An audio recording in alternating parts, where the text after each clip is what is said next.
Kenyan President Ernest Bai Koroma, the day before he and his three other colleagues met with U.S. President Barack Obama at the White House. Among other things, I asked him about allegations from Brigadier General Julius Maad Bio, his main opposition presidential candidate, who says the last election was neither free nor fair or credible. I believe the issues of the elections are over. The results have been announced and been sworn in, have been inaugurated, and are moving ahead with governance of the country. Julius Maada Bio, of course, is a citizen like any other citizen in the country, and it is my responsibility to ensure that he gets his due and he contributes towards the national development. I am open, and in that capacity I have had meetings with him and the leadership of the SLPP, which is the major opposition party. In fact, before leaving on Friday, I think we had a meeting with the leadership of the party, because I believe in open dialogue. I engage political parties, including the major opposition party, and because of my good governance stance throughout the period of my leadership, there has been no political prisoner, and nobody has been incarcerated for expressing a different political opinion, and the country is enjoying peace and quiet. Has the Brigadier considered defeat as yet? Well, in the last visit to State House, I think we all agreed that it is not a question of the outcome. The outcome of the elections is not in dispute. He went to State House to see his president, and I am the president. What more acknowledgement do you want? How come you have such a remarkable degree of religious harmony? What is the secret behind that in Sierra Leone? Well, I believe it is historical, and over the years we've had both Christian missionaries coming in, establishing schools all over the country, and allowing Christians as well as Muslims to attend the schools. And we've also had Muslim missionaries establishing their schools and allowing Christians and Muslims to attend. It creates a forum for interaction between the two religions, the two major religions. And also over the period, because of the closeness of the society, intermarriages here and there, we hardly have these strong religious divisions. Intermarriages have brought the religions together, and the fact that our communities themselves are so close that we don't draw any divide between Muslims and Christians. And it is not a law, but we have always ensured that we maintain a balance in the leadership of the country. President coming from one religion, and we balance it up with the vice, other ministers coming from another religion. So it has been harmonious, and it has been successful so far, and that is why we have gotten ourselves to the position of being the most religious tolerant country in the world. That is very interesting, because in most African countries you get overwhelming evidence that actually people vote for the messenger and not necessarily the message. Well, like I said, it was true, it is still true, but changes are happening. Interesting. The reality is dawning on people. They now see the results glaringly. They see development projects. They see roads being constructed.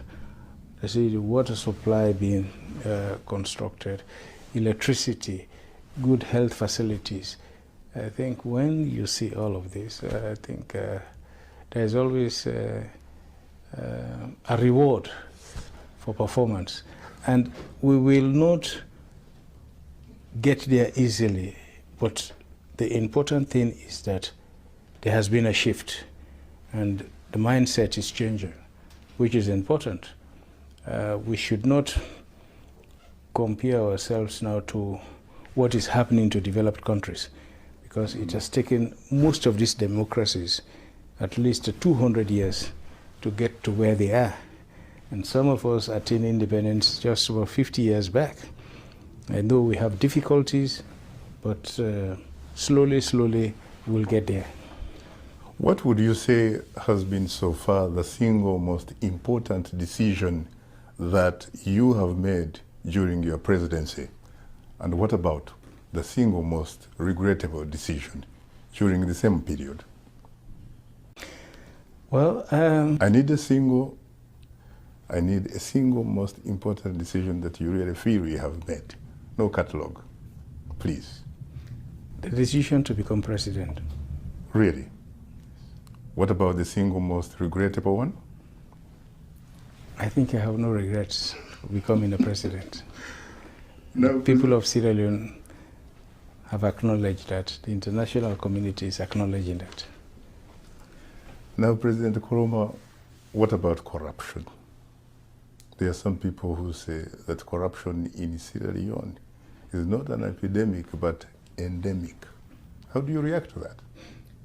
When I was elected in 2007, in 2008, we amended the 2002 Anti-Corruption Act because it was my view that it was the 2002 Anti-Corruption Act created a toothless bulldog. And therefore, in the 2008 Anti-Corruption Act, we did not only increase the number of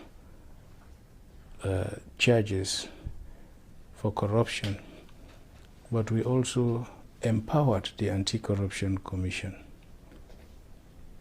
to investigate and prosecute without reference to government. Before then, you have to refer the matter to the Attorney General and Minister of Justice, who is a government minister, before any prosecution is effected. But we gave them the independence. And following that, a lot of cases were charged to court, including cases of ministers in the government. So it sent a very clear signal that it is no longer business as usual. Now, we are not saying that we have totally eliminated corruption. Far from it. There is no society where you don't have corrupt activities, including the US. You're right. But how do you respond to your critics who say that your judiciary system, for example, has teeth that do not bite? Because they go on to say, these are their words, not mine, Mr. President, that there is no political will to win the war against graft. How do you respond to that? I believe that we have demonstrated a great political will. We have one of the toughest anti-corruption acts in Africa. Yes. And it was not done because of the requirement for us to meet a benchmark. What about the enforcement? It was done because is it enforced? It was done because of our commitment. Now, the issue of the enforcement is a matter that is left with the judiciary, and we have not interfered. I see. We have a system of government like you have in America. I should not dictate what happens in the judiciary, because these are this is a separate arm of government. I will not dictate what happens in Parliament. Mm-hmm. Now, the judiciary has been coming up, and from the outcome of the cases, you will not say that they don't have the will, because ministers have been convicted. We have removed ministers from office. We have removed senior government officials from office, and it has never happened in the past. It is not something that is common in other African countries, but we are doing that. That is why we are recognized. That is why the Transparency International has recognized us, has given us score marks. That is why the MCC has given us score marks. If we have not made any progress, we will not get to this position. But I believe that, like I said, the war is still on. We will continue. Unlike any other country, the issue of corruption is not addressed overnight. But I believe we have made progress. Do you have any specific message for the people of Sierra Leone? Well, the people of Sierra Leone are very happy that their decision has been in sync with the analysis of the way we are doing things backed by the American government. So I believe that today is also an endorsement of the will of the people of Sierra Leone. And I'm sure that they are looking forward to a big outcome out of this visit. Already they now know that we have qualified for a compact status in the MCC, and it is a way of America giving support to countries that have done well. And I believe that it's a win-win for everybody, and Sierra Leoneans are happy. Mr. President, thank you so much. Thank you for agreeing to talk to us on this special edition